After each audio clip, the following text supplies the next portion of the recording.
संतोष देशमुख हत्या प्रकरणातील सर्व आरोपींवर मोक्का लावण्यात आलाय। बीड हत्या प्रकरणातली आतापर्यंतची सर्वात मोठी आणि महत्त्वाची अपडेट, मोठी बातमी आपण सध्या पाहतोय।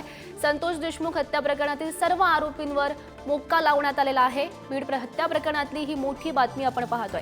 या प्रकरणासंदर्भात अनेक आरोपींना अटक केलेली होती। अजूनही एक आरोपी अद्याप फरार आहे। मात्र जे अटकेत आरोपी आहेत त्या सर्व आरोपींवर मोक्का लावण्यात आलाय। बीड हत्या प्रकरणातली ही मोठी बातमी। खरं तर अनेक दिवसांपासून या सर्व आरोपींची चौकशी सुरू होती। अनेक नवनवीन खुलासे या चौकशीच्या माध्यमातून झालेले होते।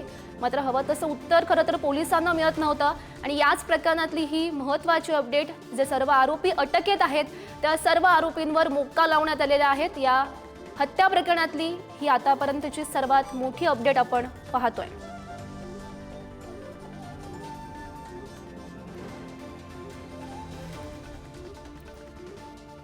तर आपण पाहू शकतो या प्रकरणात आतापर्यंत विष्णू चाटे, महेश केदार, जयराम घुले, प्रतीक घुले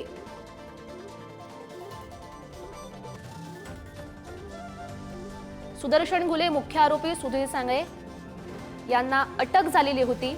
कृष्ण आंधळे हा अद्यापही फरार आहे। त्याचा पोलिसांकडून अद्यापही शोध सुरू आहे आणि या सर्वांवर आता मोक्का लावण्यात आलाय। आताची सर्वात महत्त्वाची अपडेट आणि या संदर्भात अधिकची माहिती जाणून घेऊयात। आमचे प्रतिनिधी सुशांत सावंत सध्या आपल्या सोबत आहेत। सुशांत, संतोष देशमुख हत्या प्रकरणातली महत्त्वाची अपडेट, जे आरोपी सध्या अटकेत आहेत त्यांच्यावर मोक्का लावण्यात आलाय, अधिकची अपडेट्स। गौरी, आपण जर बघितलं असेल तर राज्यात सध्या संतोष देशमुख प्रकरण जे आहे ते गाजलेलं आहे। खुद्द मुख्यमंत्री आणि गृहमंत्र्यांनी स्वतः सांगितलंय की यामधील जो दोषी असेल त्याला सोडलं जाणार नाही आणि आताच एक महत्त्वाची अपडेट जी आहे ती आलेली आहे। या प्रकरणातील आरोपी सुदर्शन घुले असतील, विष्णू चाटेसह सर्व आरोपींवर आता मोक्का लावण्यात आलेला आहे।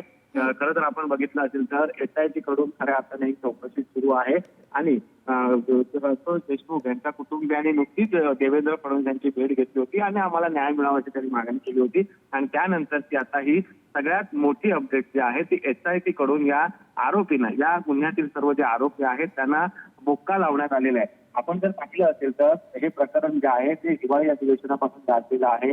भाजपचे आमदार सुरेश धस असतील, त्यासोबत विरोधक असतील, यांनी सातत्याने हे प्रकरण जे आहे ते लावून धरलेलं आहे आणि यामध्ये या प्रकरणात कुठेतरी धनंजय मुंडे यांच्यावर देखील टीका केली होती।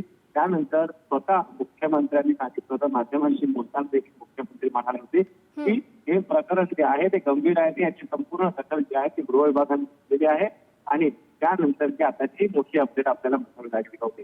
हो, नक्कीच सुशांत, आपण पाहतोय आता सर्व आरोपींवर मोक्का लावण्यात आलेला आहे। पुढची नेमकी प्रक्रिया कशी असणार आहे, कशा प्रकारे नेमकी कारवाई त्यांच्यावर होऊ शकते? गौरी, आपण जर बघितलं असेल तर आरोपींना आता मोक्का लावण्यात आलेला आहे। त्याचा पुढची कारवाई देखील काय करण्याची देखील पाहणं तितकंच महत्त्वाचं ठरणार आहे। मात्र आपण पाहिलं असेल तर हे प्रकरण संपूर्ण गाजलेलं होतं आणि या प्रकरणाचे राजकीय पडसाद देखील दिसत होते। विरोधकांनी आणि सत्ताधारी पक्षातील आमदार सुरेश धस यांनी राज्यपालांची भेट घेतली होती आणि राज्यपालांची भेट घेतली असताना संभाजीराजे यांनी पत्र दिलं होतं। या पत्राद्वारे काही मागणी केली होती। यामध्ये आरोपींना मोक्का लावणे ही देखील महत्वाची मागणी होती आणि त्याचीच गंभीर दखल राज्य सरकार असेल किंवा घेतली होती आणि गृह विभागाने घेतली होती। त्यानंतर आता ह्या आरोपी, सर्व आरोपी आहेत त्यांच्यावर आता मोक्का लावलेला आहे। येत्या काळात नेमकी कशा पद्धतीने आणखी कारवाई होणार हे देखील बघणं तितकंच महत्त्वाचं आहे, कारण संतोष देशमुख यांच्या कुटुंबियांनी देखील नुकताच आरोप केला होता की पोलीस आपल्याला सहकार्य करत नाहीयेत आणि त्यातून आता की एक मोठी अपडेट आहे ती म्हणावी लागेल। हो, नक्की सुशांत, या घडामोडींवर असंच लक्ष ठेवून राहा। तुर्तास धन्यवाद दिलेल्या सविस्तर माहितीसाठी।